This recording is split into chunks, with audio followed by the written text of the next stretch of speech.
네, 잠시 동안 여러분들 쉬면서 많은 것을 한번 생각해 보셨습니까? 나는 정말 하나님의 사람인가? 나는 정말 하나님이 말씀하시는 대로 움직여가고 있는 사람인가? 하나님이 나에게 말씀하셨을 때 나에게 어떤 상황이 되더라도 나는 온전히 하나님 의지하고 살아가고 있는가? 여러분 한번 깊이 생각해 보신 줄로 압니다. 이제 어, 아브라함부터 시작을 해서 아브라함, 이삭, 야곱에게로 이제 3대 족장에게로 넘어가면서 지금 이 3대 족장의 가족이 형성이 되어져서 어, 이제 그 이방 땅 하란 땅에 있다가 지금 이제 이 3대 족장 가족이 이제 가나안 땅, 언약의 땅, 약속의 땅으로 돌아오고 있는 지금 과정에 일어나는 일들을 저희들이 지금 살펴보고 있습니다. 그래서 먼저 우리가 어디쯤 가고 있나 이것을 알기 위해서 먼저 지금 우리가 한번 창세기 전체를 다시 한번 한번 이렇게 도표로 한번 그려보는 그런 시간을 갖도록 이렇게 하겠습니다. 자, 우리 창세기 우리가 이제 보면 창세기 1장 1장에서부터 창세기 11장까지 창세기 1장에서 11장까지는 아브라함의 등장을 보여준다. 그래서 아브라함이 창세기 11장에서 이제 데라의 아들로 태어나게 되는 이 장면을 우리가 볼 수 있죠. 그래서 이제 11장에서 태어나고 나면 그다음 이제 12장에서부터 사실 25장까지 12장에서 25장까지 이제 이 아브라함이 살았던 것을 우리가 잘 알 수 있습니다. 그래서 아브라함이 이제 25장까지 살았는데 그러면 이 25장에서 사실 아브라함이 죽지만은 이미 여기 21장에서 이삭이 태어나죠. 그래서 이삭이 태어나서 36장까지 35장에서 지금 이삭이 이제 죽게 되고 36장에 가면 에서의 후손이 나오는 것을 우리가 볼 수 있습니다. 자, 그다음에 이제요 21장에서 이삭이 태어나서 35장에서 이제 이삭이 죽는 그 장면까지 가는데 거기서 보시면 다시 25장에서부터 시작을 해서 25장에서 여기에서 야곱과 에서가 이제 출생을 하게 되지요. 야곱과 이제 에서가 출생을 해서 25장에서부터 이제 야곱하고 에서가 출생하는데 이때부터 사실은 창세기 50장까지 여기까지는 야곱의 과정이다라고 우리가 볼 수 있다 하는 것이죠. 그렇지만 이제 우리가 지난번에도 이야기했지만 실제적으로 28장에서부터 50장까지 이게 야곱의 생애다라고 많은 사람들이 이야기를 하게 되는 것이죠. 그러니까 25장에서부터 실제적으로 이제 바단 아람으로 떠나는 장면부터 나타나고 있기 때문이다라고 우리가 이제 볼 수가 있겠죠. 그래서 여기에서는 이제 우리가 보통 아브라함의 등장까지 창세기에서 이제 1장에서 창조부터 시작을 해서 하나님이 일대 족장 아브라함을 세우기까지의 그 과정 역사를 우리에게 보여줬다 하는 것이고 그다음에 이제 12장에서 25장까지가 아브라함의 이제 이 생애를 우리에게 그려주고 보여주고 있다 하는 것이죠. 그 다음 이제 21장에서부터 35장까지가 이삭이고 그 다음에 25장에서 50장까지가 야곱 이렇게 볼 수 있는데 많은 사람들이 이야기를 할 때도 보시면 여기에 37장에서 50장까지를 요셉이라고 분류를 하는 경우가 있는데 뭐 그렇게 분류를 해도 잘못됐다 우리가 이렇게 뭐 이야기할 필요는 없습니다. 그러나 여러분들이 잘 아신 대로 요셉은 족장이 아니라는 것이고요. 이제 창세기 49장에서 이제 그 야곱이 죽고 나면 야곱을 장사 지내고 난 다음에 54년을 요셉이 더 살았음에도 불구하고 그 요셉이 그 이후의 삶에 대해서는 기록이 없고 야곱을 장례 치르고 왔다 하고 나서 바로 요셉이 죽었다는 것으로 끝나요. 그러니까 이 50장까지 전체가 다 사실은 3대 족장 야곱의 이야기다라고 우리가 이야기를 하는 것이 바람직할 것이다라고 생각하시면 돼요. 그러니까 1대 족장, 2대 족장, 3대 족장, 야곱 이렇게 여러분들이 이해하시면 좋겠죠. 예, 근데 이제 28장에서부터 50장까지로 주로 나누고 있지만 사실은 25장에서 출생했으니까 이때부터 우리는 겹쳐지는 그 과정을 바라보면서 여러분들이 함께 연구하시면 좋지요.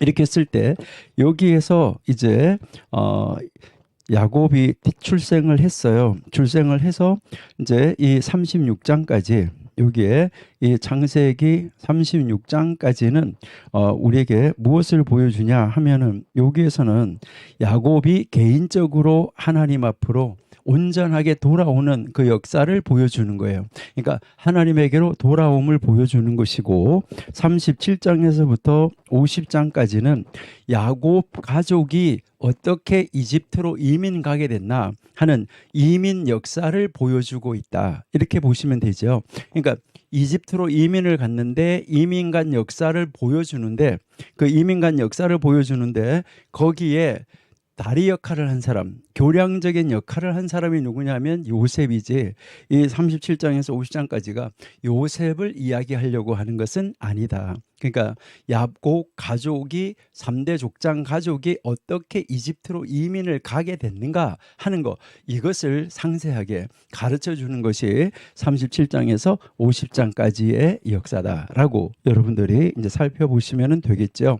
그래서 지금 현재 우리가 이제 이 야곱이 개인적으로 하나님 앞으로 돌아오는 그 과정까지를 우리에게 이제 보여주는데 그 아버지 이삭이 죽는 과정까지 그리고 지나서 야곱의 형제 에서가 이제 야곱을 떠나게 되는 그 장면까지를 우리에게 가르쳐 주는 것이 36장이죠. 그러니까 야곱이 하나님에게로 온전하게 돌아오는데 이제 그 하란에서 경험학교에 입학을 하나님이 시켜가지고 거기에서 다양한 것을 경험하게 하고 하나님을 의지하게 하고 돌아오는 길에서도 하나님을 만나서 하나님이 보호하심을 하나님이 함께 하심을 그에게 느끼게 하면서 지금 이제 그 가나안 땅으로 돌아오는 그 과정에 우리가 있습니다. 그 돌아오는 과정에서 야복강에서 이제 씨름하는 그 과정까지를 우리가 한번 봤었는데요.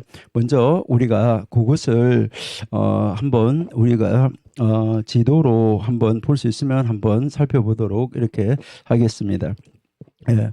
먼저 우리 이제 그 야곱이 이제 그 돌아오는 그 과정을 우리가 한번 살펴보시도록 하겠습니다. 예.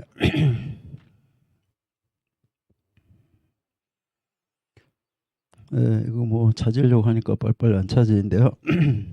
자, 여기에서 이제 여러분이 한번 이렇게 보시면은 여기 이제 야복강이 여기에 있는 것을 여러분이 이제 볼 수 있습니다. 자, 이 야복강 여기서 마하나임 이렇게 해서 여기에 이제 숲꽃이 여기 있고 여기를 거쳐서 이렇게 세겜으로 들어가게 되는 모습을 우리가 볼 수 있는데 이것을 이렇게 이제 확대해서 보시면은 요 야복강 이렇게 있는데 이 야복강에서 지금 야곱이 하나님 사람하고 만나서 씨름을 하게 되는 그 자리에 지금 와 있다라는 것을 우리가 볼 수 있는 것이죠. 그러면 여기서 이렇게 하나님을 만나서 하나님께서 모든 것을 다 해결을 해 줬으면 이제 당당하게 가나안 땅으로 이제 얼마 남지 않았잖아요. 베델까지 이제 얼마 남지 않았는데 거기까지 그냥 들어가는 것이 원칙인데 가지 않고 또 그가 이 야곱이 뒷걸음질 치는 이 모습을 우리가 이제 33장에서부터 보게 되는데요. 오늘 지금 우리는 잠시 먼저 이제 이 3대 족장까지 가졌기 때문에 이 3대 족장까지의 그 가는 그 과정을 우리가 한번 보면서 아브라함의 이 족보가 아브라함, 이삭, 그 다음에 야곱을 통해서 12지파가 될 사람들이 어떻게 형성이 되어졌나 그 가계도를 우리 잠깐 한번 보시는 그런 시간을 갖도록 하겠습니다. 예, 이제 우리가 잠깐 한번 이렇게 보시면은 이 야곱의 12아들이 어떻게 형성이 되어지냐 하는 것을 야곱의 할아버지부터 저희들이 한번 살펴보시면은 자, 아브라함에게 있어서 아브라함 아들 이제 이스마엘이 태어나는데 이 이스마엘은 하갈을 통해서 태어났지요.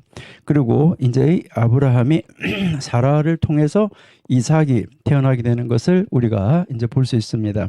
그러면 이삭이 리브가하고 결혼을 해서 이삭이 리브가하고 결혼을 해서 에서 그다음에 야곱을 이제 출생을 시키게 되는 것이죠.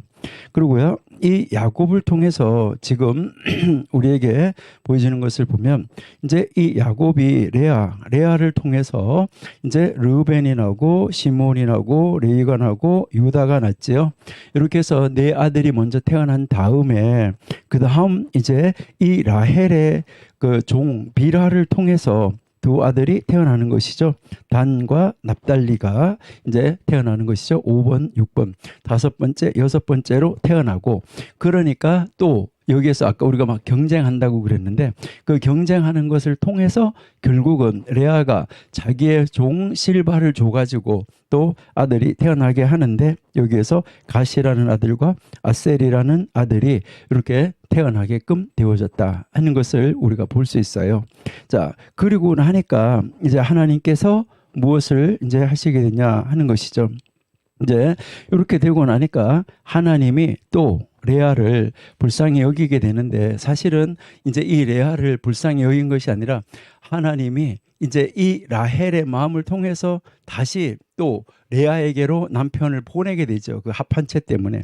그렇게 해서 보내게 돼서 그때 동침함으로써 그 합한 채의 값을 얻었다라고 해서 값이라는 뜻의 이름을 가진 이사갈이 출생을 하게 되고 그 다음 이제 스불론이 이제 태어나게 되는 것이죠.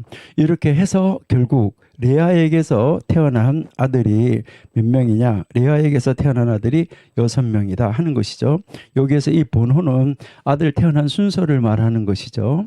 그렇게 하고 나니까 하나님이 라헬을 기억했다라고 이야기했잖아. 그렇죠?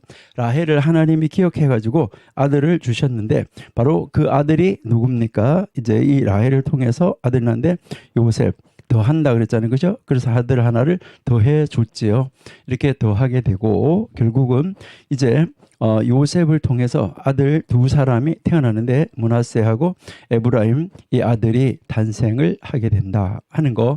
이것이 이제 우리가 창세기에서 나타나는 아브라함에서부터 야곱의 아들들에까지 이제 이 영적인 계대를 이어갈 사람들의 족보다라는 것을 우리에게 가르쳐 주고요. 그리고 아까 이 갓이 복되다라고 이야기를 했는데 여러분들이 잘 아신 대로 이 종 있잖아. 그렇죠? 이 종의 아들이 있는데 이 실바와 이제 여기에 빌하 이 종의 아들이 4명이 있는데 이 종의 아들 4명 가운데서 갓이 정말 복을 받았다라고 이야기를 했는데 이것은 나중에 우리가 공부하겠지만 먼저 한번 잠깐 살펴보시면은 여러분들이 이제 이 진을 이스라엘 백성이 민수기에서 우리가 공부하게 되는데 진을 칠 때 한번 보시면 진 치는 데서 보시면은 바로 여기에 성막이 있으면 그 이제 이 성막을 중심에다가 놓고 여기 보시면은 유다, 이사갈, 스불론 여기에 요 뭐 이 세 아들이 다 레아의 아들들이죠. 그 다음에 여기에 보시면은 시므온, 르우벤, 갓 이렇게 있는데 여기에 르우벤하고 시므온 다 누구의 아들이냐면 레아의 아들이죠. 그러니까요. 여기에 이렇게 여러분들이 이렇게 보시면 이제 이 첫 번째 부인 레아에게서 난 아들이 이렇게 동쪽과 남쪽에 진을 치고 있었다 하는 것을 우리가 알 수 있죠. 그러니까 이렇게 진을 치고 있었는데 그러면 레아가 낳은 아들 중에서 한 사람 레위가 있는데 레위가 빠지게 된 것이죠. 레위 지파는 사실은 여기에 이렇게 진을 치고 있는 것이죠. 여기에 성막이 있고 성막 주위에 레위의 그 후손들이 진을 치고 있는 것을 우리가 볼 수가 있고요. 자, 그러면은 이제 레위가 빠졌기 때문에 레아의 아들들이 5명밖에 안 되잖아요. 그런데 그 종의 아들 4사람이 있는데 그 4사람 가운데서 한 사람이 바로 이 레아의 아들을 진을 치고 있는 그 속으로 들어오고 있다는 것이죠. 그러니까 본부인의 아들 속으로 들어와서 남쪽에 와서 지금 갓 지파가 진을 치고 있는 것을 우리가 볼 수 있다. 그러니까 갓 지파는 정말 복을 받은 지파다라는 것을 우리가 알 수가 있고, 그다음에 이제 이 서쪽 지파에서 보시면은 므낫세, 에브라임, 베냐민 이렇게 해서 요것은 다 누가 낳은 아들들이냐면 라헬이 낳은 아들들이죠. 라헬이 낳은 아들들이 여기에 진을 치고 있고, 그 다음 이제 이 종들이 낳은 아들들이 북쪽에 진을 치고 있었다 하는 것을 볼 수 있죠. 그러니까 이제 이 종들이 낳은 아들 4명 중에서 갓이 이쪽으로 옮겨와 있다 하는 것을 우리가 아주 쉽게 알 수 있다 하는 것이죠. 그러니까요, 여러분들이 항상 공부하실 때 이렇게 이 도표를 여러분 스스로가 만들어 가시면서 아, 이렇구나 하면서 공부를 하시는 것이 아마 좋을 거다 이렇게 생각이 됩니다. 자, 그러면 이제 우리는 이제 이 야곱이 뒷걸음질 치는 데까지 가 있기 때문에 우리는 먼저 야곱의 생애에 앞서서 1대 족장 아브라함의 생애와 2대 족장 이삭의 생애를 또 그다음에 3대 족장 야곱의 생애를 먼저 아웃라인을 한번 먼저 살펴보고 지금 우리가 계속 공부를 하는 것이 좋겠다 이런 생각이 듭니다. 자, 그러면은 우리 같이 한번 살펴보시도록 그렇게 하겠습니다. 먼저 우리 아브라함의 우리 생애부터 우리가 한번 간략하게 한번 살펴보시면은 아브라함의 생애를 이제 여러분들이 한번 보시면 이제 이 아브라함의 생애에서 보시면은 아브라함은 이제 75세에 75세에 하란 땅을 떠나서 가나안 땅에 도착을 하게 되는 것이죠. 그러니까 가나안 땅에 여기 와서 이제 도착을 했고, 그래서 가나안 땅에 들어와서 이 가나안 땅에서 이제 진을 치게 되고 거기에서 이제 그 제단을 쌓고 이제 하나님으로부터 약속을 받게 되지요.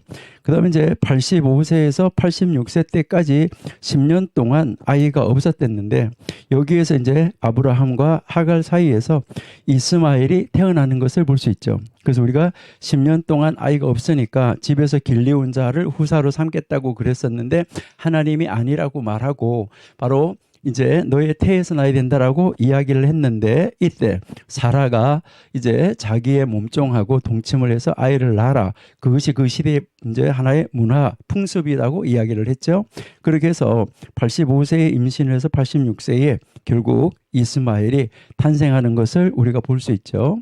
그다음에 이제 100살 됐을 때 아브라함이 100살이 됐을 때 이제 드디어 언약의 자손 이삭이 태어나는 것을 우리가 볼 수 있습니다. 그러니까 아까도 우리가 얘기했지만 21장에서 태어난 것이죠. 그 다음 이제 137세가 됐을 때 137세일 때 사라의 나이는 몇 살이죠? 예, 사라의 나이는 127세가 되죠. 사라하고 아브라함하고 10살 차이가 나니까 이렇게 해서 이제 이 아브라함의 아내가 이제 죽는데 137세에 죽었지요.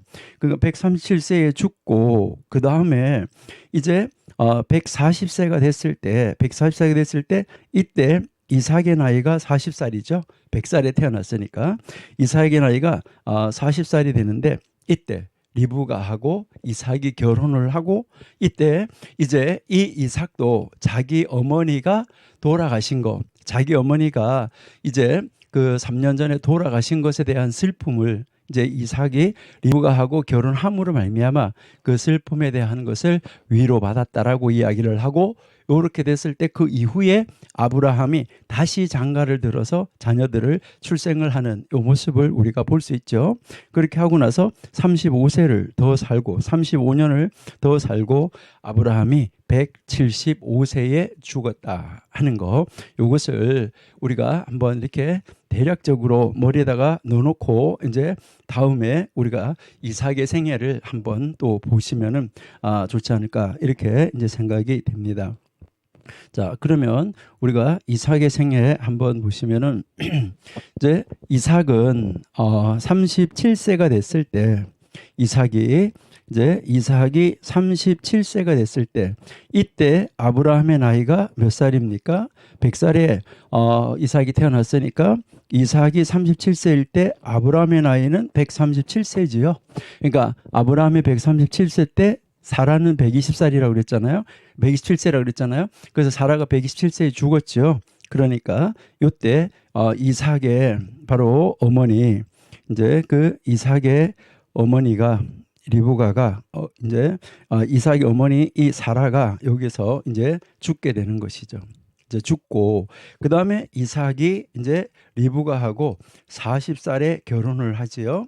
그러면 이때 40살에 결혼을 했으니까 이때 아브라함의 나이는 140살이었었다 하는 것을 우리가 알 수가 있고요. 그다음 이제 계속해서 여러분이 이제 보시면은 이삭과 리브가 사이에서 이제 야곱과 에서가 태어나는데 이때도 20년 동안 아이가 태어나지 아니하니까 이제 이삭과 리브가가 하나님 앞에 기도해서 20년 만에 태어나는 것이죠. 그러니까 20년 만에 태어나서 결국은 이삭이 나이가 60살이 됐을 때 리브가하고 이제 이 이삭 그 사이에서 야곱과 에서가 이제 쌍둥이가 태어나는데 그러면 이때 아브라함의 나이는 몇 살이었냐? 160살이었었다 하는 것을 우리가 알 수 있죠. 자, 그러니까 야곱과 에서가 태어났을 때 야곱과 에서가 태어났을 때도 아브라함은 살아 있었다. 그러니까 야곱과 에서가 15살이 될 때까지 그러니까 15살이 될 때까지 뭐 하고 있었냐면은 지금 아브라함은 살아 있었다. 그러니까 이 야곱하고 에서가 아브라함 이제 자기네 할아버지의 신앙을 볼 수 있었다는 것이죠. 그러니까 할아버지의 신앙을 봤음에도 불구하고 야곱과 에서는 신앙이 갈려지는 것을 우리가 볼 수 있다 하는 것이죠. 참 안타까운 것이죠. 그러니까 한 가정에서도 이렇게 선택함을 받은 사람과 선택함을 받지 않은 사람이 나누어지는 것은 참 안타깝다 하는 것이죠. 우리는 이제 이 믿음의 계대가 우리의 신앙의 계대가 우리 밑에 우리의 후손들 가운데서 하나님의 선택함을 받은 사람과 받지 않은 사람으로 나누어지지 않도록 정말 우리는 열심히 기도하고 하나님 앞에 우리의 후손 모두가 다 하나님의 사람이 될 수 있도록 애쓰고 노력해야 되지 않을까 하는 것을 우리가 한번 생각을 해봅니다. 그리고 여기에서 이제 보시니까 이삭 이제 여기에 이삭의 아버지 아브라함이 이제 이삭이 75세 때 죽게 되는 것이죠. 그러니까 뭐 이것은 우리가 잘 아는 대로 175세였었다. 그래서 아브라함이 175세에 이제 죽었다 하는 것을 우리에게 가르쳐 주는 것이고요. 그 다음에 보시면은 그 이삭의 형 이스마엘이 이제 죽게 되는데 그 이스마엘이 그 죽은 다음에 그 죽었을 때가 바로 이삭이 몇 살 때냐 하는 것이죠. 바로 이삭이 123세다. 그러니까 이삭하고 이제 이 이스마엘하고는 만으로 따지면 3살이고 그냥 나이로 따지면 4살 되겠죠. 그러니까 127세에 이스마엘이 죽었다라는 것을 성경에서 우리에게 가르쳐 주는 것이죠. 자, 그러면은 이제 그 123세에 이제 죽었다 하는 거, 이것을 이스마엘이 죽었다는 것을 우리가 이제 알 수가 있고요. 그다음에 그러면 이삭이 야곱을 밧단 아람에 있는 라반의 집으로 보냈을 때 이때 여기에 이제 이삭의 나이가 이제 137세쯤 됐을 때 이제 보냈다라는 것을 우리가 알 수 있죠. 그러면 이렇게 보냈을 때 137세에 보냈으니까 이삭이 137세 때 라반이 갔다고 말하면은 그러면은 이제 그 라반의 집으로 야곱이 갔다고 말하면은 그러면은 그때 야곱의 나이는 몇 살이었을까 하는 것이죠. 자, 그러면 137세 때니까 이제 여기에서 이 야곱이 60살일 때 태어났다는 거잖아요. 그렇죠? 60살일 때. 60살일 태어났는데 지금 137세니까 지금 77세쯤 됐었다라는 것을 우리가 알 수 있겠죠. 그러니까 야곱이 이제 가나안 땅을 떠나서 라반 외삼촌 집으로 갈 때 그때가 약 77세나 78세 그 정도 됐었다라고 우리가 이야기를 할 수가 있겠죠. 자, 그리고 이삭의 손자 요셉이 이제 태어났을 때가 바로 이삭이 151살 때였었다라는 것을 우리가 알 수가 있고요. 자, 그러면 이제 이 요셉이 이제 이삭이 151세 때 태어났는데 그렇다고 말하면은 이삭이 태어날 때 야곱의 나이는 몇 살이었을까 하는 것이죠. 요셉이 태어날 때 이삭의 손자 요셉이 태어날 때 야곱의 나이는 몇 살이었을까 하는 것이죠. 그러니까 이삭이 60살일 때 야곱이 태어나니까 여기서 60을 빼니까 91세 때, 그러니까 야곱이 91살일 때 요셉이 태어났다 하는 것을 우리가 알 수 있다 하는 것이죠. 그리고 여기에서 이제 이삭이 결국은 180세에 죽는데, 그러면 180세에 죽으니까 여기에 이삭의 손자 요셉이 이삭이 151살 때 태어났으니까 151살 때 태어나가지고 이제 이 요셉이 이제 몇 살 때 이삭은 죽게 되는가 하는 것이죠. 그러면 181에서 여기에서 151을 빼면은 요셉의 나이가 29세 때, 요셉의 나이가 29세 때 이삭이 죽었다. 이거 참 놀라운 것이죠. 여러분 한번 생각해 보세요. 요셉이 17살에 뭐 하게 되냐면, 요셉이 17살 때 어디로 팔려가냐면 이집트로 팔려가죠. 그러면 151세 때 태어났으니까 여기에다가 17을 더하면은 168세죠. 그렇죠? 168세. 그러니까 이삭이 168세일 때, 그러니까 이삭이 살아있었죠. 그렇죠? 이삭이 168세일 때 요셉은 팔려간 거예요. 요셉이 이제 팔려가 가지고 그 팔려간 다음에, 그러니까 이때가 17살 때 이제 팔려간 것이죠. 그리고 요셉이 30살 13년이 지난 다음에 30살일 때, 요셉이 30살일 때 총리가 되잖아요. 그러니까 이삭은 요셉이 이집트에 가서 총리가 되기 1년 전에, 그러니까 총리가 되기 1년 전에 바로 이삭이 죽었다. 그러니까요, 참 이 생애가 오래 살았었고 그렇게 겹쳐지고 있지만은, 바로 그 겹쳐지지만은 그 사람의 생애에 대해서 이제 이야기하지 않고 있는 이런 놀라운 모습을 우리가 볼 수 있다 하는 것이죠. 자, 그러면 이 세 사람 3대 족장까지의 이제 이 생애를 우리가 비교해 본다고 하면, 정말 이제 이 가문이, 바로 이 믿음의 가문이 어떻게 해서 이 믿음이 대를 이어서 내려가게 됐나 하는 것을 우리에게 보여주는 것이죠. 그러니까요, 아브라함, 이삭, 야곱 했을 때 이 야곱이 아브라함의 신앙을 물려받은 것이죠.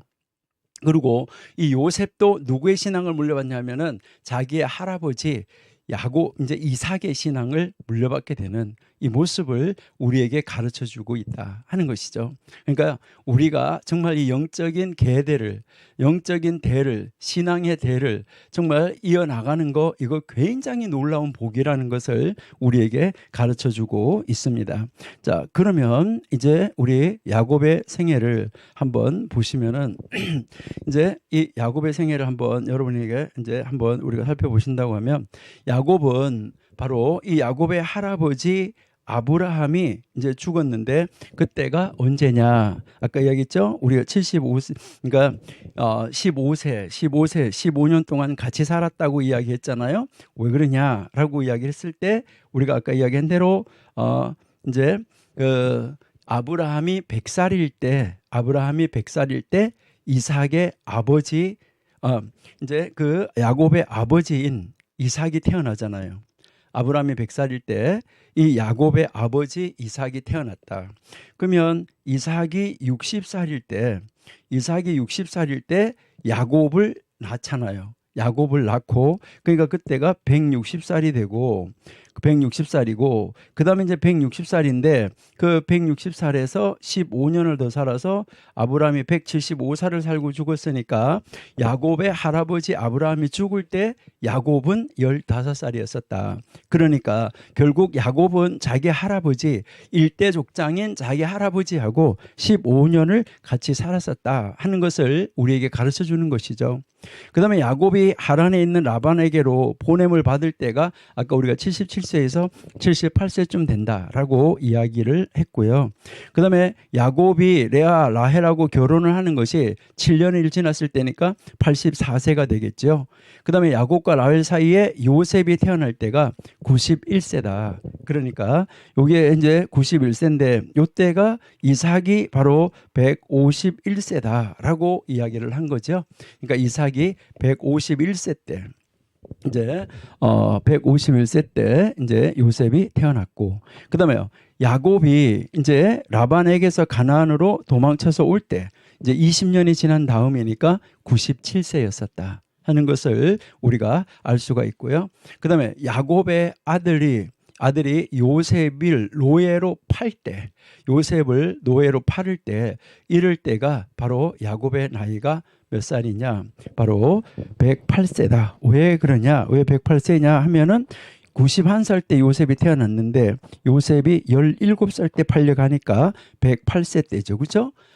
이제 108세 때 팔려가고 그다음에 야곱의 아버지 이삭이 180세에 죽잖아요. 그러니까 이제 60살일 때 태어났으니까 결국 야곱은 자기 아버지가 이제 자기가 120살 됐을 때 돌아가셨다 하는 것을 우리가 알 수가 있고, 예. 그다음에 이제 이렇게 이제 그 야곱이 요셉을 다시 만나서 요셉의 가족이 이집트로 내려갈 때 이럴 때가 130살이었었다라고 이야기를 하는 것이죠. 그러니까 이때가 바로 요셉이 몇 살 때였었느냐? 39살 때였었다 하는 것을 알 수 있는데 나중에 우리가 이제 공부해 보겠지만은 여러분이 보시면은 요셉이 아까 17살 때 갔고 17살 때 내려가서 30살에 총리가 됐고 30살에 이제 총리가 됐다라고 이야기를 하죠. 그럼 여기서 13년이 이제 지나가서 총리가 되어진 것이죠. 자, 그런데 그러면 이제 여기에 17살에 헤어졌다가 여기에서 이제 39세 때 요셉하고 야곱하고 다시 만나게 되는 것이죠. 왜 그러냐 했을 때 30살 때 총리가 되고 여기에 풍년이 7년이 있고 이제 흉년이 2년이 지나가서 39되죠. 그죠? 이제 요셉이 39살 때니까 요셉이 39살 때가 바로 이제 야곱이 130살일 때다. 그래서 그들이 서로 다시 만나게 되는데 결국은 17살에 헤어졌다가 22년 후에 39살에 만났어요. 39살에 만났다가 다시 이제 또 여기에 103살에 만나는 거잖아요. 이제 아버지는 130살이고 아들 요셉은 39살이고 이럴 때 만났는데 야곱이 147세에 죽으니까 17년을 더 살고 죽은 것이죠. 여기에 17년을 더 살고 죽으니까 지금 참 공교롭다 하는 것을 볼 수 있는데 여기에 이제 야곱하고 이 요셉이 나누어져서 헤어져서 살았던 기간이 22년을 공백 중간에다가 놓고 함께 17년을 가나안 땅에서 살았고 나중에 또 17년은 이집트 땅에 내려가서 이방 땅에서 17년을 같이 살게 되는 이런 모습을 우리가 볼 수 있다 하는 것이죠. 이렇게 해서 이제 이렇게 야곱이 147세에 죽었죠. 이때가 요셉은 56세가 되겠죠. 그러니까 39세에 만났는데 17년을 더 살아서 56세가 되고 그래서 야곱이 죽었다고 말하고 54년을 더 요셉이 살았죠. 그래서 요셉이 110살을 살고 죽었다. 이렇게 되어져 있죠. 이게 이제 창세기가 마감되는 그 과정까지의 역사다라는 것을 볼 수 있는데 이게 아까도 이야기했지만 야곱이 죽는 것으로 사실상 창세기는 마감되어지는 것이다. 이것을 여러분들이 이해를 하시고 이제 아브라함의 생애와 이삭의 생애, 이제 이 야곱의 생애를 여러분들이 한번 잘 살펴보시면서 이 연대를 비교해 보시면서 이때는 할아버지, 아들, 손자가 함께 살고 있었구나. 이렇게 해서 신앙이 그들에게로 대를 이어서 내려갔구나 하는 것을 여러분들이 공부하시고 배우시면은 아마 좋겠다 이렇게 이제 생각이 됩니다. 그렇게 해서 우리는 언제 그 공부를 하든지 여러분들은 항상 하나님의 말씀을 연구할 때에 우리가 좀 더 잘 이해하기 위해서 도표를 여러분 직접 여러분의 손으로 한번 만들어 보시는 거, 이것이 가장 좋다는 것이죠. 사실은 이렇게 도표를 뭐 띄워서 보여주고 이런 거는 별로 좋은 게 아니에요. 그러니까 여러분들 스스로가 항상 직접 만들어 보는 거, 이것이 기억에 가장 오래 남는 것이다라고 여러분이 생각하시면 좋겠습니다. 그렇게 여러분이 생각을 하시고요. 자, 그러면 이제 우리 창세기 32장으로 다시 한번 가서 보시도록 이렇게 하겠습니다.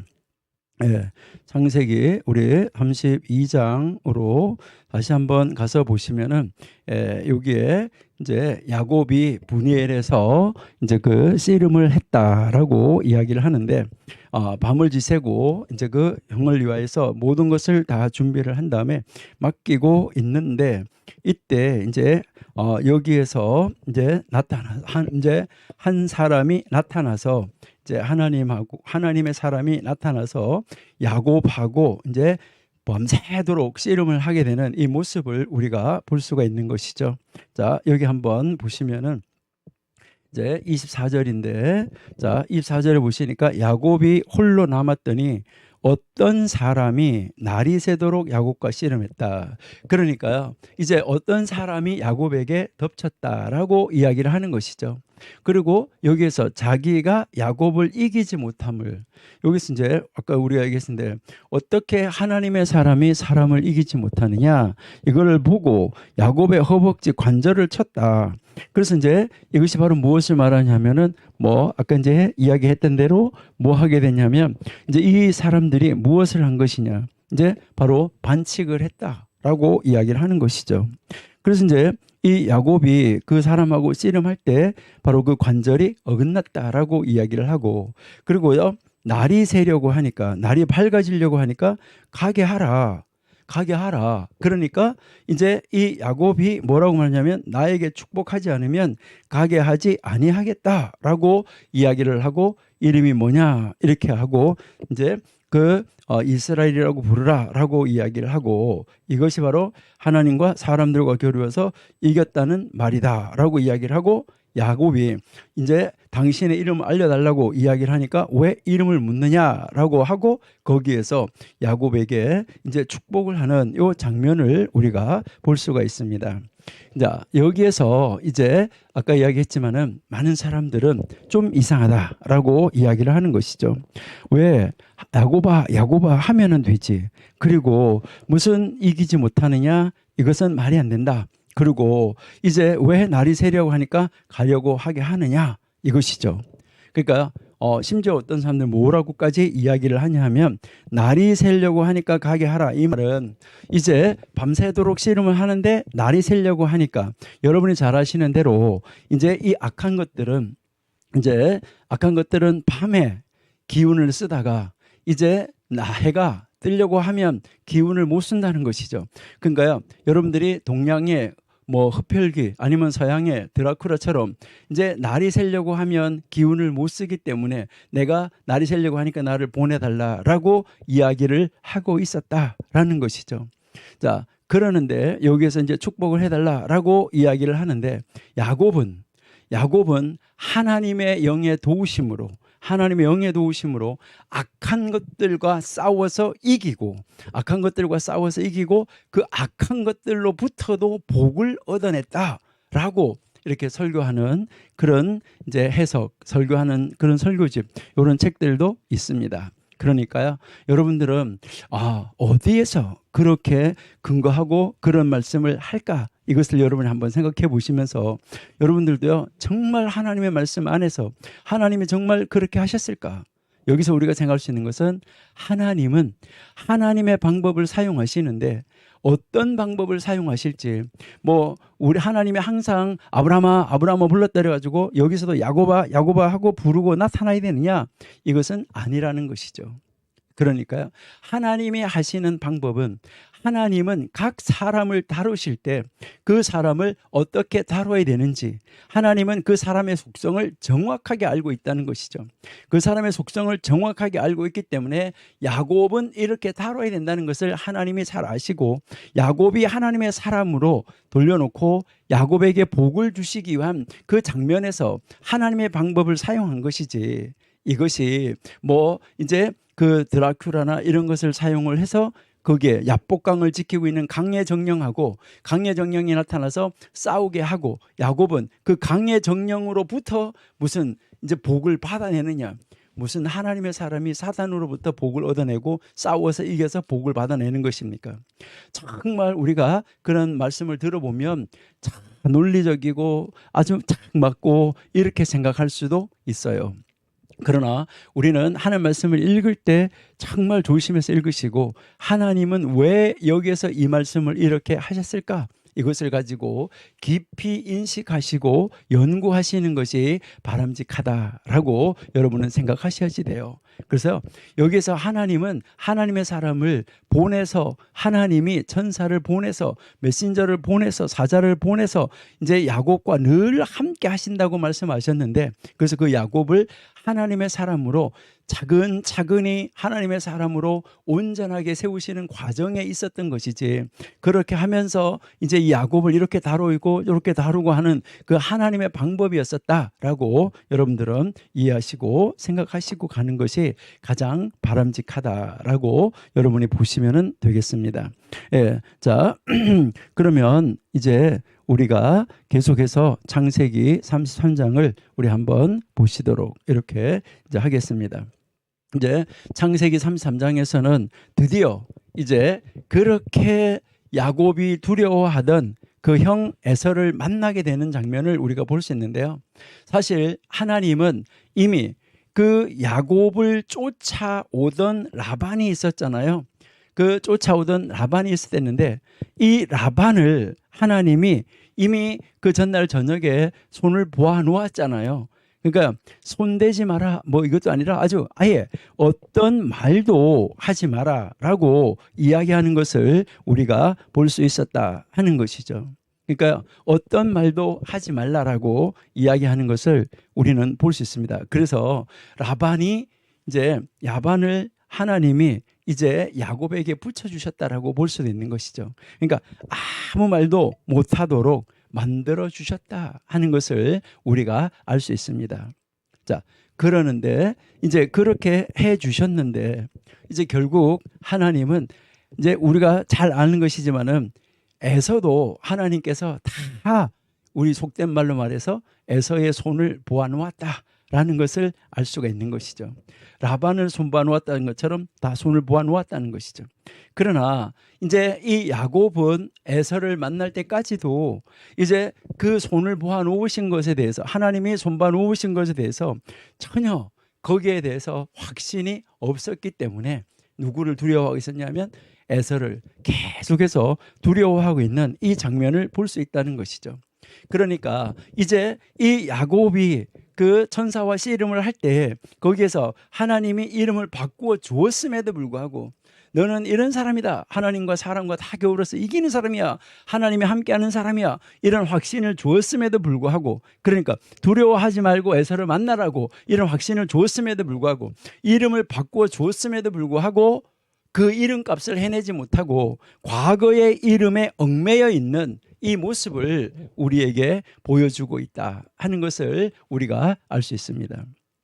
그러니까요, 우리도 언제나 과거의 모습에 얽매여 있는 것이 아니라 하나님이 나와 함께하고 있다는 이 확신을 가지고, 우리 앞에 어떤 장애물이 있다고 하더라도, 어떤 장애물이 우리를 향해서 온다고 하더라도 하나님이 넘어가게 해주시고 그것을 넘어갈 수 있는 능력을 우리에게 주신다는 것을 확실하게, 피할 수 있는 길을 주신다는 것을 확실하게 믿고 갈 수 있는 우리들이 돼야지 된다 하는 것이죠.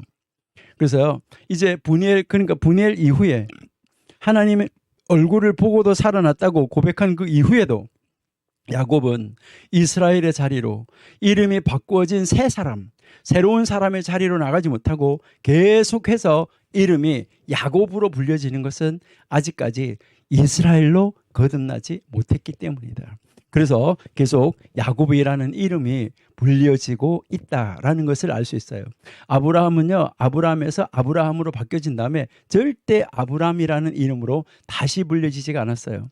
그리고요, 사레가 사라로 바꿔진 다음에도 마찬가지예요. 근데 이 야곱은 아직까지도 계속해서 지금 야곱의 그 속성을 지니고 있다 하는 것을 우리에게 가르쳐 주고 있다는 것이죠. 자, 그래서 우리는 이제 이 창세기 33장에서 야곱이 뒷걸음질 치는 것을 우리가 볼 수 있다 하는 것이죠. 그러니까 제일 먼저 한번 보시면은 야곱은 자신의 능력이 확증되었음에도 불구하고 하나님이 함께하는 사람이다. 그래서요, 그랬음에도 불구하고 무엇을 하냐면 계속해서 에서로부터 도망칠 생각만 하는 거예요. 그것만 계획을 하는 거예요. 여러분, 우리도 이제 하나님이 정면 돌파를 요구하고 계시는데 우리를 그것을 정면 돌파를 하는 것이 아니라 피할 길만 구상하고 피할 것만 계획을 하는 그런 자리로 나가면 안 된다라는 것입니다. 야곱이 이 에서하고 만나는 것은 하나님이 이미 벽을 제거해 놓으셨기 때문에 가능한 거예요. 그러니까 이미 하나님께서 그 에서의 마음을 돌이켜 놓았기 때문에, 그래서 이미 하나님이 그 벽을 에서에게 그 벽을 제거해 버렸기 때문에 이것은 만나는 것이 가능하다는 것이죠. 근데 야곱은 그 하나님을 신뢰하지 못하고 에서를 향한 두려움을 가지고 끝까지 아첨하는 모습을 우리가 보면 너무너무나 안타깝다는 것이죠. 하나님에 대한 야곱이 그 인정했던 것도 분열의 수준만큼 올라가지 못하고 있는 이런 안타까운 모습을 우리가 볼 수 있다는 것이죠. 두려움 앞에서 하나님 앞에 하나님과 함께하며 하나님 나하고 함께하고 있다는 이 신앙을 가지고 돌파해서 나가지 못하고 계속해서 뒷걸음질 치는 이런 안타까운 모습을 우리가 볼 수 있다는 것이죠. 그 다음에요, 이제 12절에서부터 17절까지는 다시 두 번째 뒷걸음질 치는 것을 볼 수 있어요. 퇴보를 위한 뒷걸음질을 두 번째 치는데 에서가 야곱과 함께 가기를 간청했어요. 함께 가자. 이것은 지금 에서가 400명의 군사를 거느리고 일사불란하게 온 것은 바로 무엇입니까? 일사불란하게 온 것은 하나님이 야곱을 도와서 그들을 안전하게 가나안 땅으로 베델로 돌아가게 하려고 그 군사 400명을 데리고 온 거예요. 야곱을 치려고 데리고 온 게 아니에요. 그런데 이 야곱은 그 군사를 데리고 온 것이 자기를 치려고 데려온 것으로 지금 생각을 했었다는 것이죠. 거기에 대한 두려움을 느끼고 있었다는 것이죠. 그렇기 때문에 함께 가다가 마음이 변하면 어떡하나.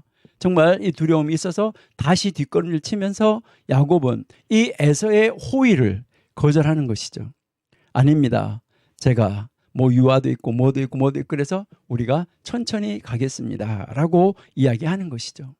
그러니까 야곱은 에서를 따라가겠다라고 약속을 했는데 그 약속을 한 그 방향으로 간 것이 아니라 바로 남쪽으로 동쪽으로 남동쪽이 아닌 정반대 북쪽으로 서쪽으로 이제 옮겨갔다 하는 것을 우리가 알 수 있다는 것이죠.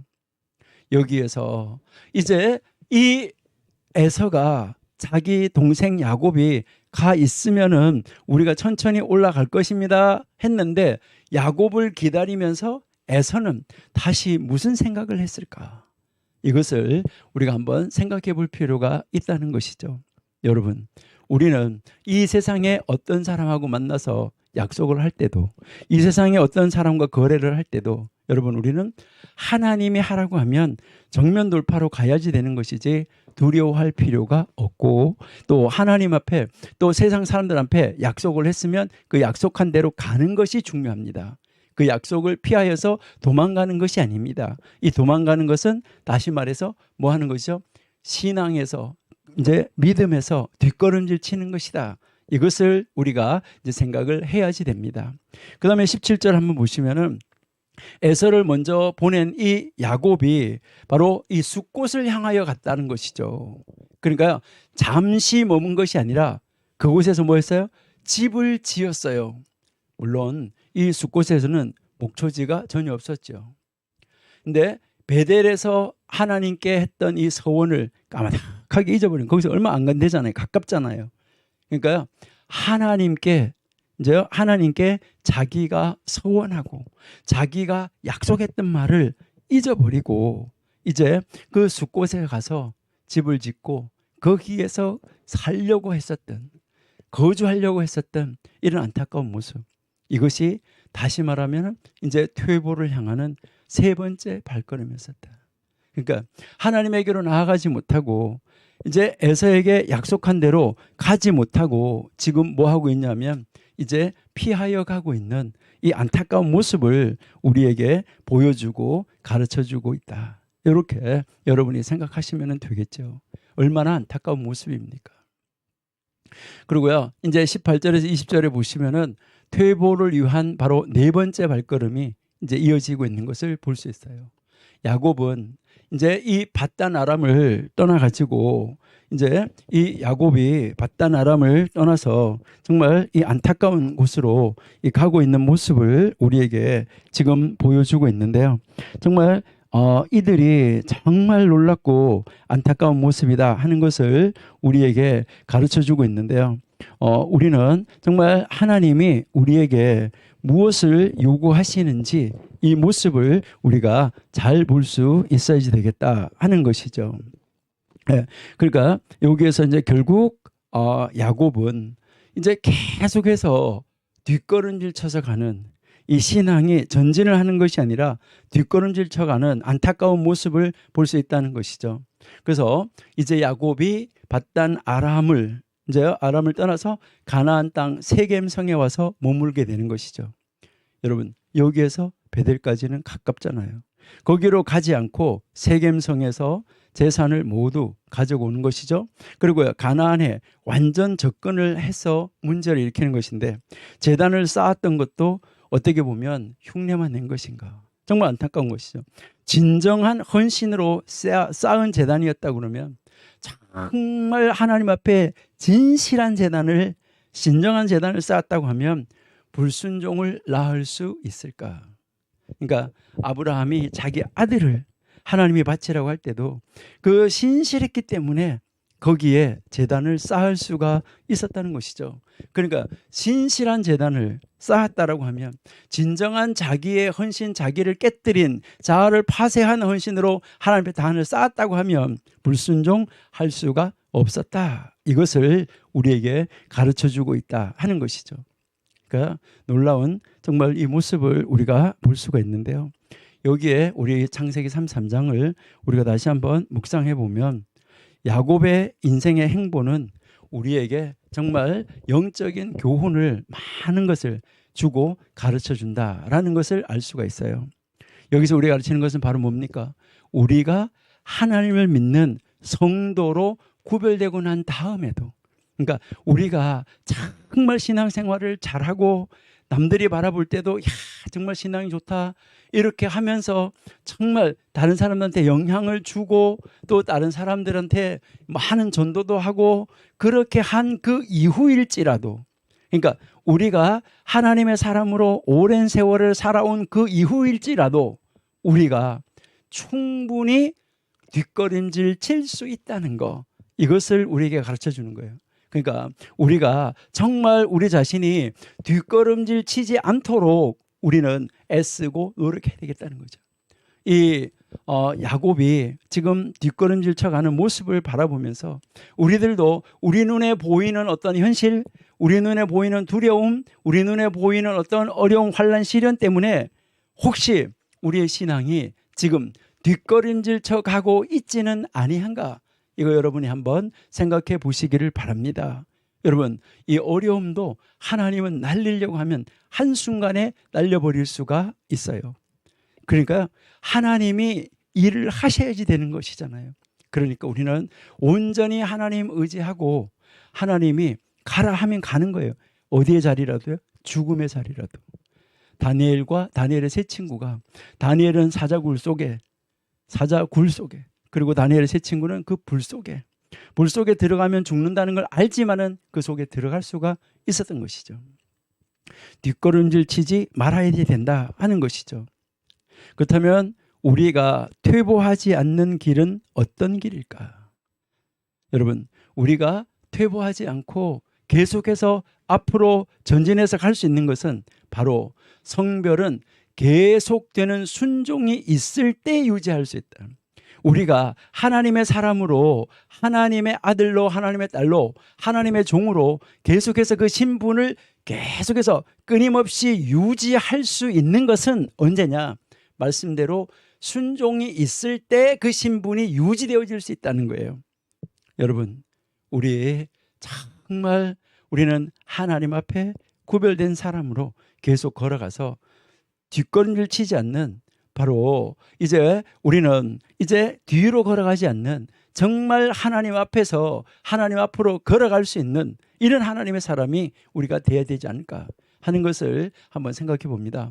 우리 청교도 신학원 여러분들은 정말 누가 뭐라고 하더라도 하나님의 말씀에 사로잡힌 바 되어져서 어떤 어려움, 시련, 환난, 난관이 우리를 찾아온다고 하더라도 우리는 믿음으로 하나님의 말씀으로 나아간다고 하면 하나님이 우리를 그것을 넘어가게 할 수 있는 능력을 주실 것이고, 아니면 하나님이 그것을 던져라 해서 던져버리게 하는 이러한 힘을 우리에게 허락하여 주실 것입니다. 여러분, 나는 불순종하지 않았나?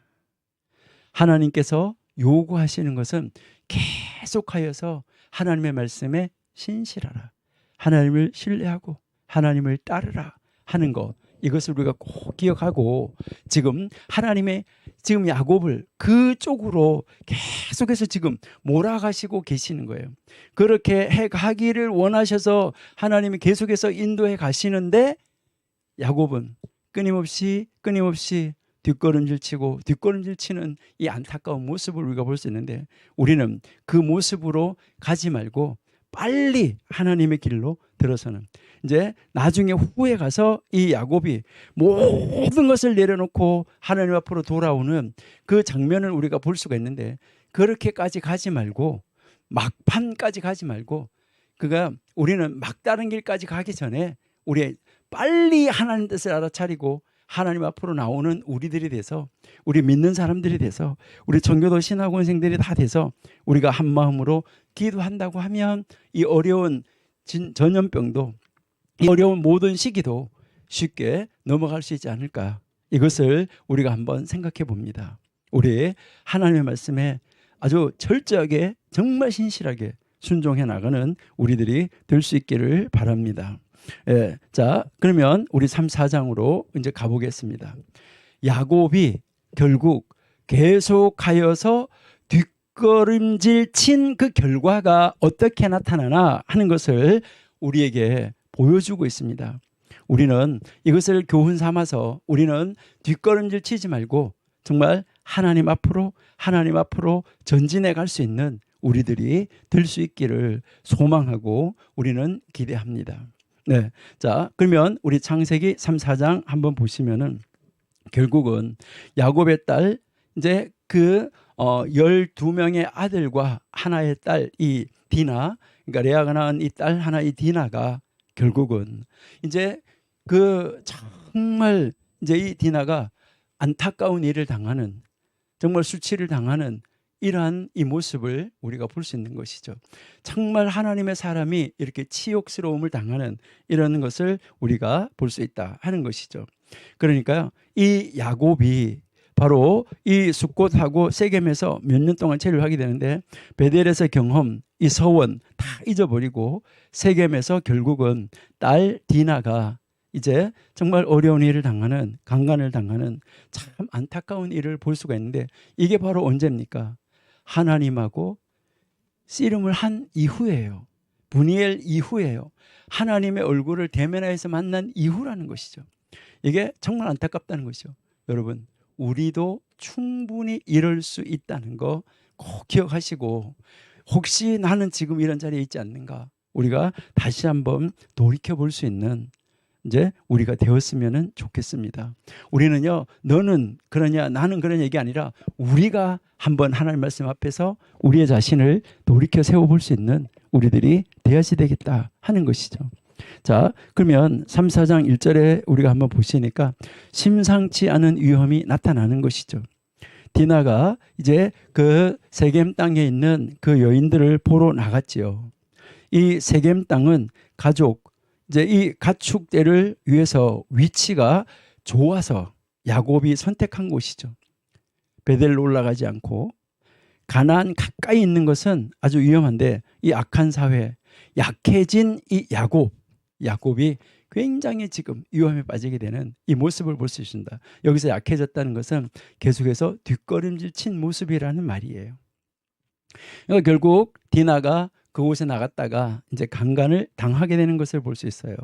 그러니까 이 세겜이 디나를 취해서 관계를 가지고 그 땅에 이제 큰 재앙과 세겜 땅 가까이에 있어서 아주 정말 피할 수 없는 이런 결과를 탄생하는 것을 우리가 볼 수가 있죠.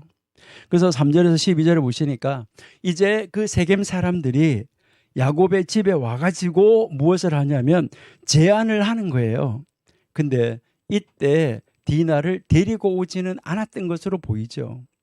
그러니까 세겜이 디나와 결혼을 위해서 온갖 노력을 다하죠. 그래서 세겜은 디나를 진실로 사랑한 것 같아요. 그래서 야곱은 이 강간을, 자기 딸이 강간을 당한 것에 대해서 침묵을 하고 있어요. 아마 이때 이 야곱의 양심이 지금 안에서 용솟음치고 자기가 뒷걸음질 친 것에 대해서 이제 하나님을 향하여서 잘못한 것이 이때 느껴지기 시작하지 않았을까 하는 것을 우리가 한번 생각해 볼 수 있습니다. 내가 형을 쫓아간다고 하고 쫓아가지 않고 여기 와서 살고 있는데 이런 일이 일어나고 있구나 했을 때 이제 이 야곱은 자기가 어떤 생애를 살았는가를 다시 한번 돌아보는 그런 계기가 되었기 때문에 이제 그 안에서 하나님을 향한 그 신앙의 양심이 막 동요되어지고 있었기 때문에 어떤 말도 아마 할 수가 없었을 거예요. 그래서 결국 13절에서 17절에 보시니까 이제 이 디나 오빠들이 이제 그 속임수를 이제 쓰는 것을 우리가 볼 수 있어요. 그러니까 할례를 받는다면 디나와 결혼을 시켜주겠다라고 제안을 하고 그렇게 제안을 했는데 이것은 진심이 아니었었죠. 여러분, 어떻게 하나님하고 그 하나님의 백성이 되는 언약의 도구인 할례 이것을 가지고 그런 데다가 사용할 수 있냐 이 말이에요. 그게 정말 진심이 아니고 정말 비열한 이 구실을 대면서 이들의 이 행동은 정말 안타까운 이런 모습이었다는 거예요.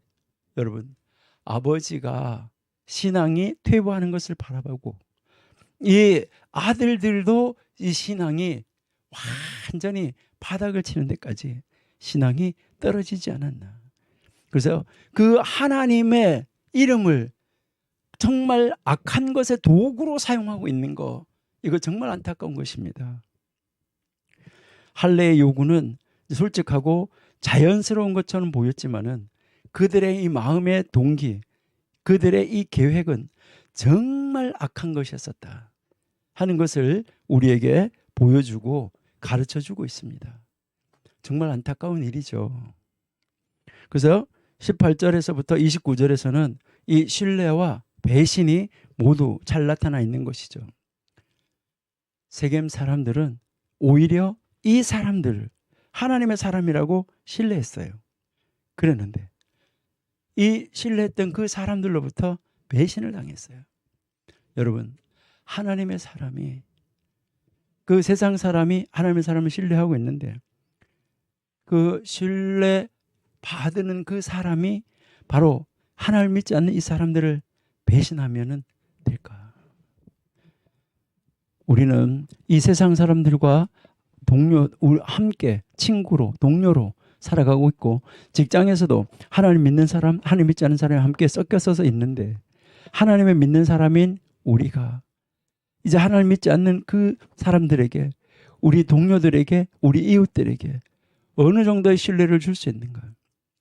그 신뢰를 줬는데 나중에 보니까 저기 나를 이용해 보려고 하는 것이었네.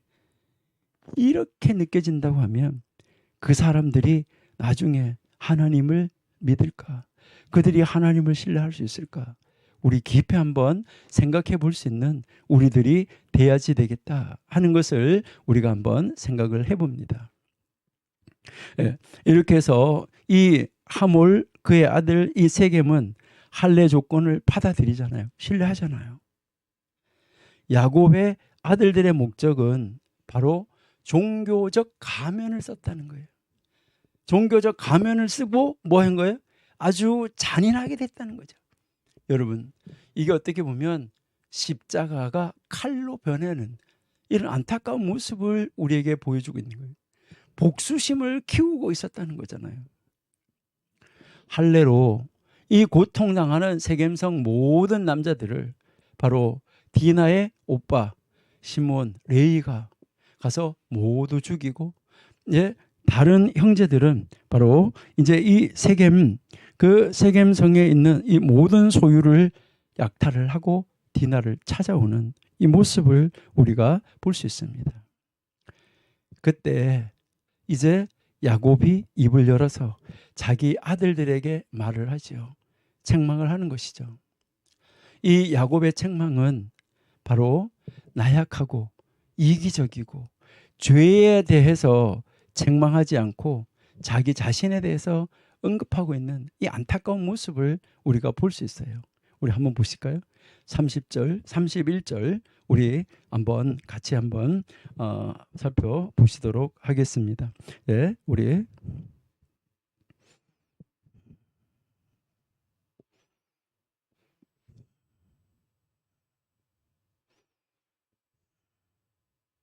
예, 30절, 31절에 한번 보시니까 야곱이 시므온과 레위에게 이르되 너희가 내게 화를 끼쳐 나로 하여금 이 땅의 주민 곧 가나안 족속 브리스 족속에게 악취를 내게 하였도다. 나는 수가 적은즉 그들이 모여 나를 치고 나를 죽이리니 그러면 나와 내 집이 멸망하리라. 여러분, 여기에서 야곱이 시므온과 레위에게 뭐라고 말해야 됩니까? 어떻게 종교적 가면을 쓸 수 있냐? 어떻게 하나님의 그 신성한 할례 언약의 그 도구를, 하나님의 백성이 되는 그 표를 그런 데다가 사용할 수 있느냐라고 책망을 하는 것이 바람직한 것이죠. 그런데 그런 책망이 아니라는 거예요. 얼마나 안타깝습니까? 아들들한테 말을 하는데. 31절 보세요. 그들이 이르되 그가 우리 누이를 창녀같이 대우함이 옳으니까, 이렇게 반문하고 있는 모습을 우리가 볼 수 있어요. 여러분, 하나님이 그 모든 일을 해결하고 이제 원수를 갚을 것은 하나님이 원수를 갚아주는 것이죠. 근데 그렇게 하지 못하는 이 안타까운 모습을 우리가 볼 수 있다 하는 것이죠. 여러분, 우리는 신앙의 퇴보, 신앙의 뒷걸음질이 있어서는 안 돼요. 우리 앞에 어떤 시련, 환난, 난관이 있다고 하더라도, 그리고요, 하나님을 믿는 사람이 내가 하나님 믿는 사람입니다 이렇게 하고요, 어떤 분이 돈을 빌리러 가가지고요, 나 하나님 믿는 사람입니다, 그러니까요 나 믿으라 이것이죠, 나 신뢰하라 이것이죠. 그렇게 하고 돈을 빌려가지고 떼먹었다. 그렇게 하면 얼마나 배신을 느끼겠어요. 정말 이 안타까운 모습을 우리가 볼 수 있습니다. 우리는 정말 하나님의 사람으로 하나님을 믿지 않는 사람들과의 관계성 속에서 우리는 어떻게 살아야지 될까 하는 거, 바로 나는 믿는 사람입니다 라는 이 종교적 가면을 쓰고 이제 다른 사람을, 그 종교적 가면을 이용을 해서 다른 사람으로부터 내가 유익함을 얻으려고 하는 그런 자리에 있다고 하면 이것은 신앙이 아니다 라는 것을 우리가 알 수 있습니다. 지금 정말 이 야곱이 자기의 아들들을 책망하는 데서도 보면 바르게 책망하지 못하는 이 안타까운 모습 우리가 볼 수 있다 하는 것이죠. 우리는 여기에서 그러면 어떠한 이제 그 우리의 영적인 우리의 영혼을 위한 묵상을 한번 해봐야지 될까 하는 거 우리가 한번 생각해 볼 수 있기를 바랍니다. 성도가 세상 안에 있는 것은 믿음을 소유한 이 자들에게 위험과 무기력함을 여기서 가르쳐주고 있다. 여러분, 우리가 하나님의 사람은 하나님 안에 있어야 돼요. 하나님의 사람은 말씀 안에 있어야지 돼요. 예, 우리가 지난번에 뭐 창세기 9장 이렇게 이야기할 때 정말 우리는 그 창세기 9장을 이야기하면서도 아주 심각하게 이야기를 우리가 하지는 못했어요. 왜 그러냐 하면 정말 우리가 하나님 앞에 어떻게 서 있는지를 바르게 알아야 되기 때문에 노아가 포도원을 심었다라고 그렇게 우리가 이야기를 했었는데 우리가 잠시 거기서 간단하게 이야기를 했어요. 땅의 사람 노아라고요. 여러분, 하나님의 사람이 땅의 사람으로 변화가 되어지면 안 되는 거예요. 노아는 땅의 사람이었다. 여러분, 하나님의 사람, 말씀의 사람은 하나님의 말씀의 사람으로 서 있어야지 땅의 사람으로 전락하면 안 되는 것이죠. 그래서 땅의 사람으로 전락하고 나니까 술이 취해서 완전히 벌거벗고 누워있는 이런 상태가 나타났었던 것이잖아요. 여러분, 여기에서도 이 성도가 세상 속에 있다는 거, 세상에 그 어떠한 자기의 유익을 위한 것에 있다는 거, 세상에 속해 있다는 거, 이거 아닙니다. 하나님의 사람은 세상으로부터 구별되어져서 하나님에게로 구별입니다. 이게 성도예요. 그러니까 세상으로부터 벗어나는 구별이고 하나님에게로 속하는 구별, 이 구별된 사람, 이 사람이 성도다. 그래서요, 그렇게 하나님의 사람 된 성도가, 하나님의 사람 된 바로 그 성도가 세상 안에 있다는 거, 세상 속에 있었다는 거, 지금 하나님이 약속한 가나안 땅으로 올라오지 않고 세겜 땅에 있었다는 거, 베델로 올라오지 않고 세겜에 있었다는 거, 이것은 믿음을 소유한 야곱에게 정말 위험한 일이었었고 정말 그 신앙의 무기력함을 나타내는 일이었었다. 우리도 이거 정확하게 알고 내가 정말 나는 이제 믿음을 소유한 나는 어떤 사람인가, 이것을 여러분 한번 생각해 보셔야 되는데요. 그리고요, 세상 안에 있지만 세상에 속하지 않는 것, 이게 하나님의 사람이죠. 우리는 지금 공중의 권세 잡은 자, 이 세상 속에 살아가고 있지만 세상에 속하지 않은 것, 우리가 많이 이야기하잖아요. 여러분들이 많이 이야기한 대로 오리가 물속에 있지만 바로 오리에게는 물이 묻지 않는다는 것이잖아요. 세상 안에 있지만 세상에 속하지 않는 것, 이것이 화평과 보호고 하나님의 은혜와 복을 받는 것이다. 이것을 우리에게 가르쳐주고 있다 하는 것이죠. 여러분, 신앙의 이 삶이라는 것이 이 세상에서 모순되는 것 같이 보일 때가 많아요. 신앙적으로 살다가는 망해요 라고 할 수도 있다는 것이죠. 정말 여러분들은 하나님 앞에 두려움이 없는가, 이거 우리 한번 생각하셔야 되는데요. 예전에 어떤 분이 그 설교를 하시면서 예화를 듣는데 그 일이 진짜 사실로 있었던 이야기라고 하는 데서 제가 놀라운 정말 은혜를 받은 그런 예화가 하나 있었어요. 뭐냐 하면은요, 어떤 이제 그 권사님이 계시는데 그 권사님 이제 이 남편이 술 공장을 시작했다는 거예요. 그러니까 그 술 공장을 시작을 했는데 그 목사님을 보고 와서 개업 예배를 드려달라고 했다는 거예요. 남편은 교회를 안 다니는데.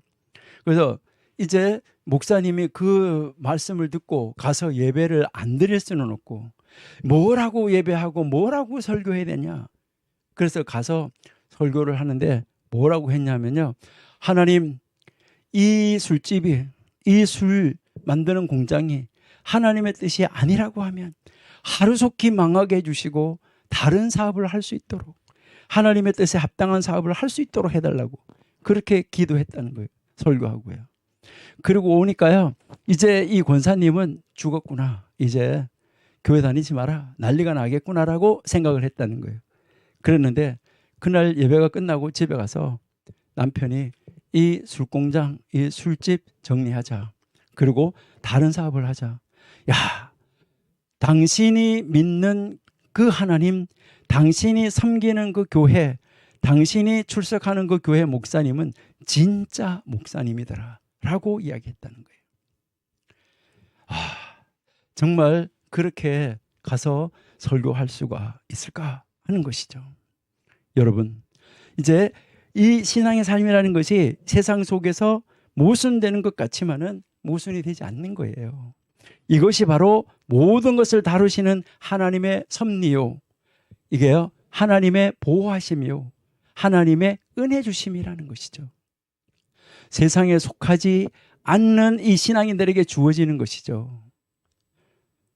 하나님은 우리의 피난처가 되어주시는 분이고, 은혜를 베풀어 주시는 분이고, 복 주시는 분이고, 우리를 화평하게 하시는 분이죠. 내 자신이, 내 스스로가 그렇게 할 수가 없다는 것이죠. 여러분, 신앙이라는 거, 역시 이제 이 신앙이라는 것은 먼저 주어지는 것을 가지고 능동적인 자세를 취해서 앞으로 나갈 수 있다는 것을 알 수 있어요. 우리가 세상에서 누리는 것을 누리지 못하도록 제한해서 빼앗아가는 것 같지만은 사실은 그것이 아니라 세상 속에 살고 있는 우리에게 바로 세상에 줄 수 없는 참된 것들을 우리로 하여금 누리게 하는 것, 이것이 신앙이고 이것이 하나님이 우리에게 주시는 은혜고 복이고 능력입니다.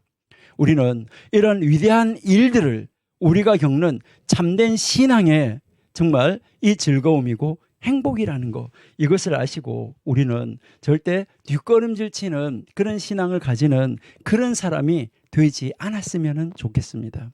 야곱처럼 우리 뒷걸음질 치지 말고 이제 야곱을 하나님께서 계속해서 돌이켜 가시고 계시는데 우리가 어떤 그런 삶 속으로 우리가 들어가야지 될까 하는 것을 우리가 알 수 있다 하는 것이죠. 우리는 정말 우리 하나님의 사람 앞에서 우리는 어떤 길을 우리가 걸어가고 있나 하는 것을 여러분들이 한번 생각해 보시면서 우리 하나님 앞에 우리의 자신을 바르게 세울 수 있는 우리가 되어야지만 되겠습니다. 자, 이제 하나님이 이제 이렇게 정리를 하셔놓고 이제 결국 야곱이 자기 아들들한테 너가 우리를 망하게 했다, 우리 가정이 힘들게 만들었다, 이렇게 이야기하고 가는 것을 우리가 볼 수 있는 것이죠. 그러고 나서 이제 우리가 35장으로 넘어가서 보시면은 이제 야곱이 결단을 내리는 요 장면이 나오고 있습니다. 드디어 이제 야곱이 이제 빨리 돌아갔으면 얼마나 좋아요. 32장에서 바로 이제 돌아갔으면, 계속해서 퇴보를 향하여서 뒷걸음질 안 치고 돌아갔으면 얼마나 좋았을까 하는 것을 우리가 볼 수 있죠. 이제 야곱이 결국 중대한 이 국면에 다다르게 되고 야곱이 마침내 하나님과 언약했던 그 자리로 돌아가는 것을 볼 수 있죠. 예, 이제 이때 이 사랑하는 아내 라헬, 아버지 이삭이 조상들에게로 돌아가는 이런 이 모습을 우리에게 가르쳐 주고 있는 것이 35장입니다.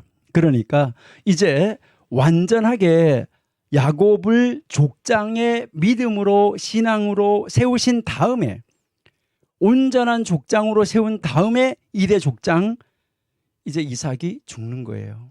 그러니까 2대 족장이 하나님의 그 이제 계획하심 속에서 하나님 나라로 그때까지 안 갔던 것은 아직까지 야곱이 3대 족장으로 건장하게 3대 족장으로서의 삶 속에, 3대 족장으로서의 지위 속에 올라올 수가 없었기 때문에 이제 있다가 야곱을 하나님께서 온전하게 3대 족장의 신앙의 자리로 올려놓으신 다음에 이제 2대 족장을 하나님이 불러가시는 것이죠. 그러니까 이제 이 야곱을 다시 하나님의 집으로, 언약의 땅으로 돌아오게 한 다음에 3대 족장으로 세우신 다음에 지금 이제 하나님이 이삭을 물러가는 것을 우리가 알 수 있다라는 것이죠. 여러분, 성경이 얼마나 정말 하나하나 하나님께서 이루어 가시는 이 모습이 정말 하나하나가 우리가 상상할 수 없을 만큼, 우리가 전혀 생각할 수 없을 만큼 하나님의 말씀은 오묘하다는 거 우리가 알 수 있습니다. 자, 우리 이제 1절 한번 보세요. 35장 1절에 하나님이 부르시는 거예요. 브니엘에서의 일이 있은 다음 10년이 지났다는 거죠. 그래서 하나님께서 야곱에게 베델로 올라가서 제단을 쌓으라라고 드디어 이제 명령하시는 거예요. 야곱이 이제 계속해서 뒷걸음질 치고 있으니까 하나님이 나타나셔가지고 가라라고 말씀을 하시는 거죠. 여러분, 우리 스스로가 아브라함처럼 하나님 앞에서 우리 스스로가 하나님 앞에서 걸어갈 수 있어야지. 나타나셔가지고 이렇게 안 할래? 가. 이렇게 하기 전에 우리는 하나님 앞에서 말씀 앞에서 하나님 말씀을 따라 순종하고 걸어갈 수 있는 우리 귀한 우리 청교도 신학원들이 학생들이 다 되시기를 바랍니다. 이제 야곱이 2절에 4절에 보시니까 하나님의 말씀을 따라 야곱이 베델을 향해서 떠날 채비를 하고 있는 것을 볼 수 있어요. 여기에서요, 이제 정말 하나님이 어떻게 채비하셨나 이것을 보기 위해서 우리 2절에서부터 5절까지는 우리가 한번 성경 보시도록 하겠습니다. 자, 우리 2절에서 5절 한번 보실게요. 자, 야곱이 이에 자기 집안 사람과 자기와 함께한 모든 자에게 이르되 너희 중에 있는 이방 신상들을 버리고 자신을 정결하게 하고 너희의 의복을 바꾸어 입으라. 여러분, 새 옷을 바꾸어 입으라는 거예요. 이제 정말 이제 신앙의 옷으로 이제 바꾸어 입어라. 그리고 이제 정말 하나님하고 관계가 없는 모든 것을 떠나라. 그렇게 하고 자신을 다 정결하게 하라라고 이야기를 하고 있는 것이죠. 여러분, 제사를 지낼 때 바로 이 각을 뜨고 이제 이 가죽을 벗기는 거, 우리의 겉옷을 벗어 던지고 하나님 주시는 세마포 옷으로 갈아입어야지 되는데, 이거 우리가 날마다 그렇게 하다가 나중에 하나님 나라에 가서 우리에게 생명의 멸관을 씌워주시고 예수님이 오셔서 우리에게 정말 그 하늘의 세마포 옷으로 우리를 영원한 그 옷으로 갈아입힐 때까지 우리는 끊임없이 하나님 앞으로 돌아와서 우리의 겉사람을 계속해서 벗겨내고 닦아내고 우리가 하나님의 사람으로 설 수 있어야 된다는 것이죠. 3절을 보시니까 우리가 일어나 베델로 올라가자라고 말하죠. 이제 하나님과 자기가 약속한 땅으로 돌아가자는 것입니다. 환난 날에 내게 응답하시고 내가 가는 길에서 나와 함께 하신 하나님께 내가 거기서 제단을 쌓으려 하노라. 그러니까 언제나 함께 하신 하나님을 지금 고백하고 있는 것이죠. 그래서 4절에 보시니까 그들이 자기 손에 있는 모든 이방 신상들과 자기 귀에 있는 귀고리들을 야곱에게 주는지라. 야곱이 그것들을 세겜 근처 상수리 나무 아래 묻었다. 여러분, 모든 것을 포기했다라는 것이죠. 그러니까 온전히 땅속에 묻었다. 여러분, 우리가 자기 자아를 온전하게 땅에 묻지 않으면, 자기 자아를 온전하게 죽이지 아니하면 우리가 하나님의 사람으로 바르게 세움을 받을 수 없다. 이것을 우리에게 가르쳐주고 있는 장면입니다. 예. 그래서 5절에 보시니까 그들이 떠났으나 하나님이 그 사면 고울들로 크게 두려워하게 하였으므로 야곱의 아들들을 추격하는 자가 없더라. 여러분, 이제요, 이 야곱이 나약할 대로 나약하여졌는데 지금 그런데 이제 모든 것을 포기하고 땅에 묻어버리고 하나님과 관계없는 것들은 다 버려버리고 자아를 온전히 버려버리고 오직 하나님만 의지하고 나가니까 하나님이 그 야곱이 가는 길에 있는 모든 사람들, 그러니까 야곱이 가고 있는 모든 그 길, 야곱이 걸어가고 있는 그 길에 사면에 있는 모든 사람들로 하여금 야곱을 두려워하게 만들었다는 거예요. 야곱이 뭐 두려워할 게 있어요? 없어요. 지금 연약한 존재로 가고 있어요. 나쁜 사람이라고 칭함을 들을 수 있어요. 세겜에서 저것들이 저렇게 했대라고 하는 그런 악한 소리를 들을 수 있어요. 그런데도 하나님이 하나님 앞으로 온전히 돌아오니까, 자기 자아를 온전히 포기하니까 하나님이 다른 사람들로 하여금 하나님의 사람이야 해서 하나님을 두려워하는, 그래서 하나님의 사람 이 야곱을 두려워하는, 그러니까 두려워하게끔 만들어버렸다는 것이죠. 그래서 결국 야곱의 아들들을 추격하는 자가 하나도 없도록 안전하게 가도록 이미 하나님께서는 안전하게 야곱을 인도해 가기 위해서 에서의 400명의 군사를 보냈음에도 불구하고, 하나님이 보내줬음에도 불구하고 그들이 그 자리를 떠났었는데, 지금은 군사가 없어도 하나님이 그들의 마음을, 정말 여리고 사람들이 이스라엘 사람들로 인하여서 간담이 녹았던 것처럼 지금 이 사면에 있는 모든 고을에 있는 사람들을 마음이 녹아 내려버리게 함으로 말미암아 결국은 쫓아올 수 있는 사람이 한 사람도 없었다. 그렇게 해서 이제 하나님이 그들을 바로 이 베델로 뭐하게 만드는 거예요? 직행하게 만들었다 하는 것을 우리가 볼 수 있는 것이죠. 그래서 베델에 이제 드디어 도착한 것이죠. 야곱의 일행이.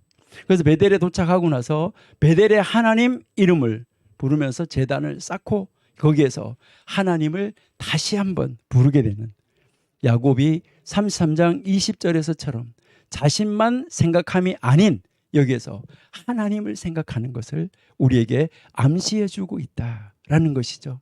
그리고요 9절에서 15절까지 해서 보시면은 하나님의 계시와 반응이 나오는데, 하나님의 분명한 계시 그리고 확증, 감사로 드리는 최초의 예물이 여기서 나타나죠. 하나님이 다시 이제 나타나셔서 야곱이 다시 돌아옴으로 하나님이 다시 나타나셨다는 것이죠. 야곱에게 이스라엘이라 말씀하시고 전능한 하나님으로 소개하고 있는 것을 우리가 볼 수 있습니다. 결국 이렇게 해서 사랑하는 이 라헬도 결국 베델로 돌아온 것이죠. 리브가 유모, 드보라의 이 죽음, 그래서 라헬이 죽음으로 이어지게 되고, 이 슬픔은 또 하나의 훈련의 도구였었다 하는 것을 우리에게 가르쳐 주는 것이죠.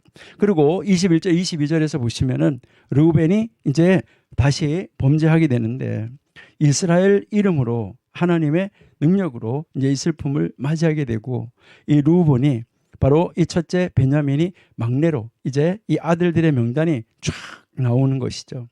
그리고 이제 드디어 이제 이 야곱이 가나안 땅 베델, 언약의 땅, 언약의 집, 약속의 집, 하나님의 집으로 돌아오니까 이제 야곱이 온전하게 3대 족장으로 자리를 잡게 되니까 지금 이제 2대 족장이었던 이삭이 하나님의 부르심을 받게 되었다 하는 것을 우리가 알 수 있다 하는 것이죠. 여기에 우리가 묵상 한번 보시면은 훈련은 진정한 훈련생도를 만들어낸다 하는 것이죠. 때때로 하나님은 우리를 단련시키기 위해서 훈련이라는 도구를 하나님이 사용해 가신다 하는 것을 우리가 알 수 있습니다. 여러분, 이 믿음은요, 훈련을 현실로 만드는 것이다 하는 것이죠.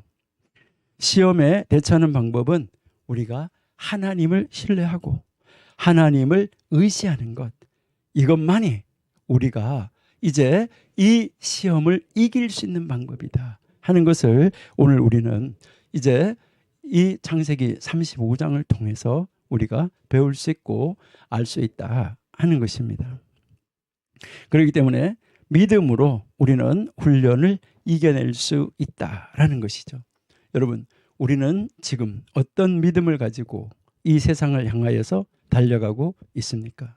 여러분, 우리는 진정 하나님 앞에 어떤 신앙을 가지고 하나님 앞에 세움을 받고 있습니까?